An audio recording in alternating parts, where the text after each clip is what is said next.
Friends, इसके पहले की क्लिप में हमने देखा, वीडियो में हमने देखा सिंपल टेंस देखा, मतलब present simple, past simple, future simple, और उनको 3 सेंटेंस लेकर हमने निगेटिव किए और क्वेश्चन सेंटेंस किए और पैसिव वॉइस किए। ठीक है, पहले तो हम लोगों ने कॉमन देखा कि प्रेजेंट से पास्ट कैसे जाते हैं, पास्ट से फ्यूचर कैसे जाते हैं। तो यहाँ हम प्रकार को हाईलाइट करके फिर प्रेजेंट ले रहे हैं, फिर पास्ट ले रहे हैं, फिर फ्यूचर ले रहे हैं।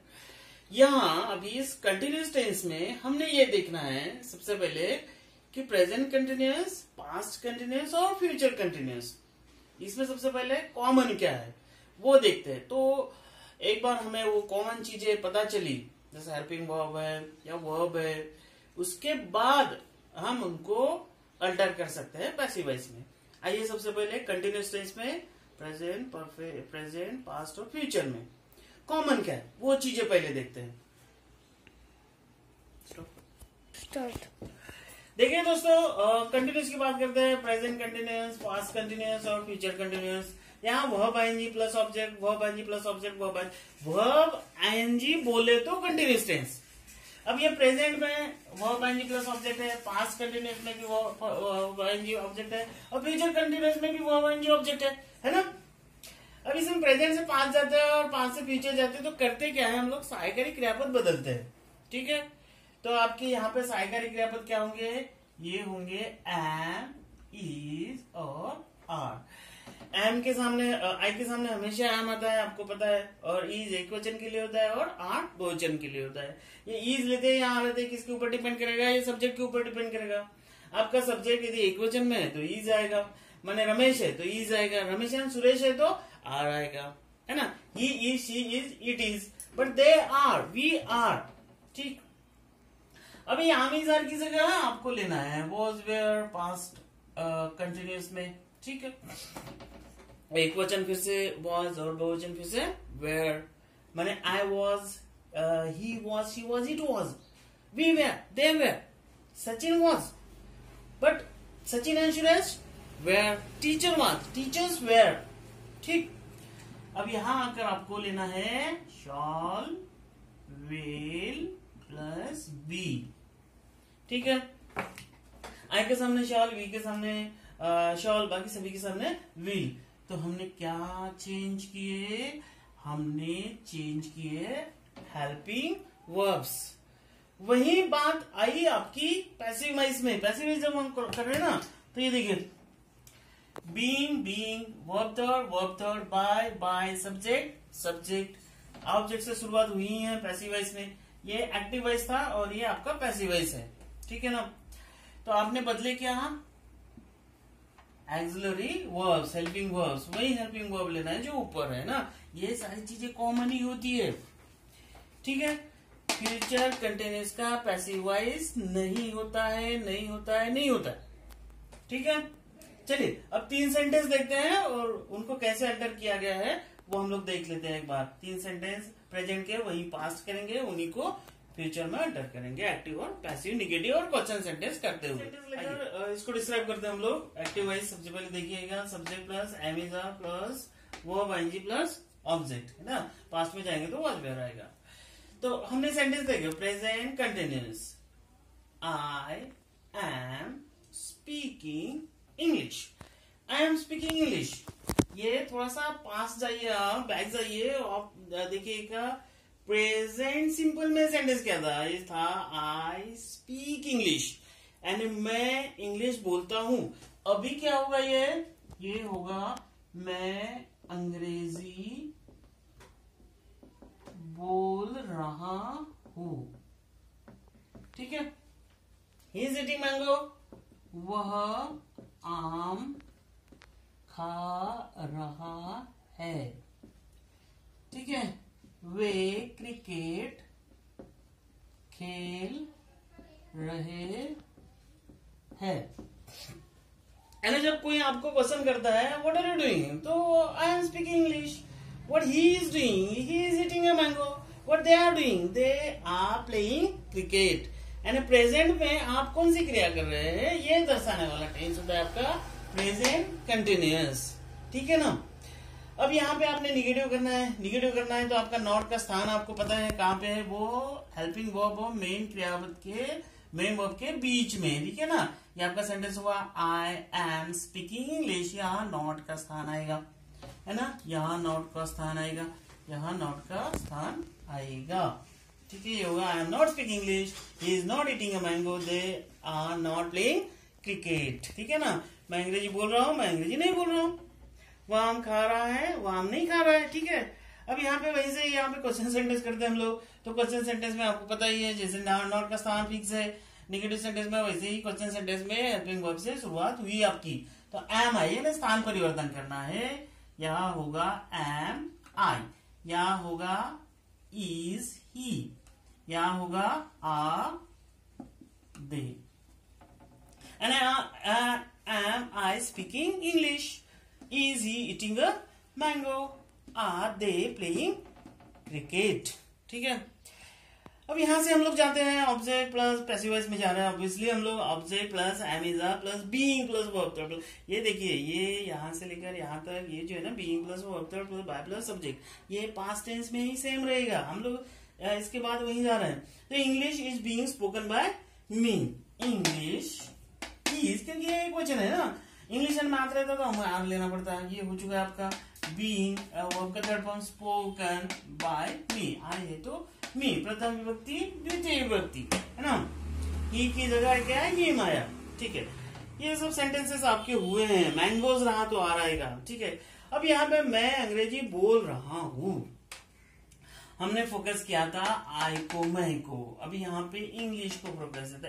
अंग्रेजी मेरे द्वारा बोली जा रही है। प्रेजेंट सिंपल में क्या कहा था हमने, प्रेजेंट सिंपल में कहा था कि मैं अंग्रेजी बोलता हूं, अंग्रेजी मेरे द्वारा बोली जाती है। अब यहाँ पे मैं अंग्रेजी बोल रहा हूं, प्रेजेंट कंटिन्यूअस, अंग्रेजी मेरी द्वारा बोली जा रही है, क्रिया शुरू है। तो हमने सब्जेक्ट को फोकस किया एक्टिव वॉइस, हमने ऑब्जेक्ट को फोकस किया पैसिव वॉइस, ओके। हिंदी में भी वैसे बोले, मैं अंग्रेजी बोल रहा हूं, अंग्रेजी मेरे द्वारा बोली जा रही है, ठीक है। चलिए तुरंत पास्ट टेंस में जाते हैं, कंटिन्यू करते हैं हम लोग, ठीक है ना। पास्ट कंटिन्यूअस सेम फॉर्मूले हैं दोस्तों, बिल्कुल कोई बदलाव नहीं। पास्ट कंटिन्यूअस में करना कुछ नहीं है की जगह था आएगा, ठीक है। अब ये आपको एक्सिलरी वर्ब प्रेजेंट से पास जा रहे हैं, मतलब आपको एक्सिलरी वर्ब भी चेंज करने हैं। तो अभी इनकी जगह क्या आएगा, एम इज आर की जगह आएगा वॉज वेयर। ये एक वचन है, ये बहुवचन है। आपका सब्जेक्ट आई है तो ऑब्वियसली आपको क्या लिखना पड़ेगा उसके सामने आई को, आई के सामने आएगा वॉज, एक वचन के लिए वॉज, बहुवचन के लिए वेयर, माने I was, okay, he was, they were. Past tense में हम लोग, पास्ट कंटिन्यूअस में हम लोग। अब यहाँ पे ऐसे चेंजेस है, I was speaking English, he was eating a mango, तो फिर इधर क्या होगा, इधर ये हु नहीं रहेगा, है नहीं रहेगा, ये कुछ अलग बनेंगे। अभी पास्ट टेंस में गए हम लोग, है ना। मैं क्या कर रहा था, तो मैं अंग्रेजी बोल रहा था, वह आम खा रहा था, एक वचन, वे क्रिकेट खेल रहे थे, बहुवचन, इसलिए हमने वेयर लिया, है ना। वॉज लिया एक वचन के लिए, वेयर लिया बहुवचन के लिए। अब यहाँ पे भी चेंज है, क्या चेंज है, बाकी की जगह चेंज नहीं है, सिर्फ एक्चुअली वर्ब की जगह हेल्पिंग वर्ब की जगह चेंज है। देखो सिर्फ एम इज आर की जगह क्या करना है आपको क्या करना है, वॉज वेयर लिखने हैं। किसके हिसाब से, आपके इन सब्जेक्ट के हिसाब से। अब यहाँ पे भी चेंज करेंगे आप, है ना। एम इज आर की जगह वॉज वेयर, यानी ये होगा वॉज, यहाँ होगा वॉज, है ना, वॉज एंड यहाँ होगा वेयर, है ना। तो वॉज आई स्पीकिंग इंग्लिश, क्या मैं इंग्लिश बोल रहा था, है ना। क्या वह आम खा रहा था, क्या वे खेल रहे थे क्रिकेट, इस प्रकार से। अब यहाँ पे भी वैसे है ना, ये सेम सेंटेंस है पास्ट कंटिन्यूअस में, ठीक है। अभी सिर्फ यहाँ एम इज आर की जगह वॉज वेयर, ये वॉज लेना है वेयर लेना, किसके ऊपर डिपेंड होगा, ये होगा आपके ऑब्जेक्ट के ऊपर। ऑब्जेक्ट एक वचन में है तो वॉज, ऑब्जेक्ट बहुवचन में है तो वेयर। और हमारे सभी ऑब्जेक्ट एक वचन ही है, इसलिए ईज है तो ईज की जगह क्या लिखो, वॉज लिखो। बाकी जैसे का वैसा, English was, mango was, cricket was. Cricket एक वचन है ना, एक क्रिकेट दो क्रिकेट बोलते हैं कि हम लोग नहीं बोलते, है ना। तो cricket was being played by them, ठीक है। मैं अंग्रेजी बोल रहा था, मैं अंग्रेजी बोल रहा था, अंग्रेजी मेरे द्वारा बोली जा रही थी, ठीक, ऐसा है। तो आई होप कि ये स्लाइड आपकी समझ में आई होगी। नेक्स्ट स्लाइड हम लोग फ्यूचर कंटिन्यूस, प्रेजेंट कंटिन्यूस देखा हमने, पास्ट कंटिन्यूस देखा, इसके बाद फ्यूचर कंटिन्यूस में last future continuous active voice होगा, इसलिए पैसिव वॉइस नहीं होता इसका। Subject plus shall will plus be plus verb ING plus object. I shall be speaking English, I shall, आपको पता ही है, आई और बी के सामने शैल, बाकी के सामने will. I shall be speaking English. उसी प्रकार से ही will be eating mango, they will be playing cricket. आपको यहाँ पता ही है कि नेगेटिव में जो नॉट होता है वो एक्सिलरी वर्ब और मेन वर्ब के बीच में होता है। तो I shall be not, he will be not, they will be not playing cricket. इस प्रकार से होगा I shall be not speaking English, negative sentence बना रहे हम लोग। He will be not eating a mango, they will be not playing cricket. इसी प्रकार से क्वेश्चन सेंटेंस होगा, ये स्थान परिवर्तन करना है। Shall I be speaking English? Will he be eating a mango? Will they be playing cricket? ऐसे लो, shall be I eating a mango ये भी चलेगा, ठीक है। Will be he eating a mango ये भी चलेगा, ऐसे भी पैटर्न चलेगा। तो ये फ्यूचर कंटिन्यूस फिर से पैसिव वॉइस नहीं होता क्योंकि यहाँ पे पहले से ही बी है और आईएनजी लगाए हम लोग, बी आईएनजी लेते हैं कंटिन्यूस में, पैसिव वॉइस में, ठीक है।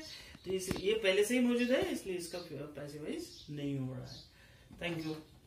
तो इस प्रकार से दोस्तों हम लोगों ने कंटिन्यूस टेंस देखा, मैंने कंटिन्यूस पहले देखा हम लोगों ने कि कॉमन क्या है। कॉमन आपका क्या है, verb ING plus object. Active voice की बात, कॉमन क्या है पैसिव वॉइस में, being plus verb third plus by plus subject. और पैसिव वॉइस फ्यूचर कंटिन्यूस का नहीं होता। तो ये प्रेजेंट कंटिन्यूस, पास्ट कंटिन्यूस और फ्यूचर कंटिन्यूस, ये कंटिन्यूस टेंस के बारे में हमने जानकारी ली इस क्लिप में।